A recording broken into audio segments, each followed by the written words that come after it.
എല്ലാവർക്കും സ്വാഗതം. ആരോഗ്യം വീണ്ടെടുക്കാൻ കർക്കിടകത്തിൽ എല്ലാവർക്കും കഴിക്കാൻ പറ്റിയ ഉലുവ പാലാണ് ഇന്നുണ്ടാക്കുന്നത്. ഇത് ഷുഗർ കുറയ്ക്കാനും പ്രസവരക്ഷാ മരുന്നായും ഉപയോഗിക്കാറുണ്ട്. ഈ ഉലുവപ്പാൽ ഉണ്ടാക്കാൻ 3 സ്പൂൺ ഉലുവ വെള്ളത്തിലിടണം. വെള്ളമൊഴിച്ച് 6-7 മണിക്കൂർ കുതിർക്കാൻ വെക്കണം.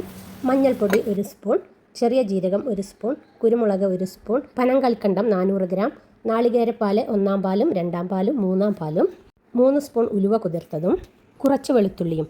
കുതിർത്ത ഉലുവ ആ വെള്ളത്തിൽ തന്നെ ഒരു കുക്കറിലിടാം. 1 സ്പൂൺ കുരുമുളക് മണികളും ഇടാം. 1 സ്പൂൺ മഞ്ഞൾപ്പൊടിയും ഇടാം. വെള്ളം ചേർക്കുന്നതിന് പകരമായി നമ്മൾ 3-ാം പാലാണ് ചേർക്കുന്നത്.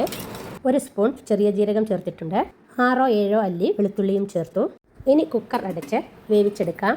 3 വിസിൽ വരുന്നത് വരെ വേവിക്കണം. ശരീരവേദനയും കുറയ്ക്കും. നടുവേദന, സന്ധിവേദന, പേശിവേദന എന്നിവയ്ക്ക് ആശ്വാസം നൽകും. ദഹനം മെച്ചപ്പെടുത്തും. നമ്മുടെ ദഹന പ്രശ്നങ്ങൾ, ആസിഡ് റിഫ്ലക്സ് എന്നിവ കുറയ്ക്കാൻ സഹായിക്കുന്നു. അലിഞ്ഞു പോകും പോലെ സോഫ്റ്റായി വെന്തിട്ടുണ്ട്. അപ്പോൾ ഒന്ന് തണുക്കണം. അതിനുവേണ്ടി മറ്റൊരു പാത്രത്തിലേക്ക് ഒഴിച്ചു. ഇനി ഇത് മിക്സിയുടെ ജാറിലിട്ട് ഒന്ന് അരച്ചെടുക്കണം. ഒന്ന് ലൂസാവാൻ വേണ്ടി 2-ാം പാൽ ഒഴിക്കാം. ഒന്ന് കറക്കിയാൽ ലൂസായി കിട്ടും. ഉലുവ നല്ലപോലെ അരഞ്ഞിട്ടുണ്ട്. ഇനി ഇത് നല്ലപോലെ യോജിപ്പിക്കണം. ഉലുവ മുലപ്പാൽ ഉൽപ്പാദനം വർദ്ധിപ്പിക്കാൻ സഹായിക്കുന്നത് കൊണ്ട് മുലയൂട്ടുന്ന അമ്മമാർക്ക് നല്ല ഗുണകരമാണ്. ശരീരത്തിന് ആവശ്യമായ ഊർജവും ബലവും നൽകുന്നു. പാകത്തെ ലൂസായി. ഇനി സ്റ്റൗവിൽ വെച്ച് ഒന്ന് തിളപ്പിച്ചെടുക്കാം. 2-ാം പാലും 3-ാം പാലുമേ ചേർത്തിട്ടുള്ളൂ.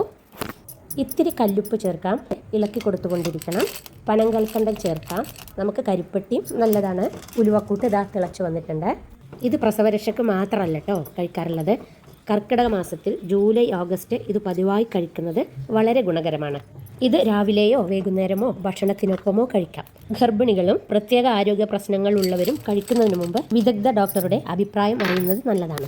ഇനി തീ ഓഫ് ചെയ്ത് നമുക്ക് 1-ാം പാൽ ഒഴിക്കാം. 1-ാം പാൽ ഒഴിക്കുമ്പോൾ നന്നായി തീ കത്തിക്കാൻ പാടില്ല. വല്ലാതെ പിരിഞ്ഞു പോകും. പാലൊഴിച്ച് കഴിഞ്ഞാൽ പിന്നെ തിളക്കാനും പാടില്ല. ഇപ്പോൾ എല്ലാം ചേർത്ത് കഴിഞ്ഞു. അത് കണ്ടോ, കുറുക്കം പാകാണ്. ഇനി ആവശ്യമെങ്കിൽ നമുക്ക് നെയ്യ് ചേർക്കാം. ഇതിലെ പനങ്കൽക്കണ്ടവും നാളികേരപ്പാലും മനസ്സിനെ ശാന്തമാക്കുന്നു. കൂടാതെ ചെറിയ ജീരകവും വെളുത്തുള്ളിയും ദഹനവ്യൂഹത്തെ റിലാക്സ് ചെയ്യുന്നതിനാൽ അസ്വസ്ഥതകളില്ലാത്ത നല്ല ഉറക്കം ലഭിക്കുന്നു.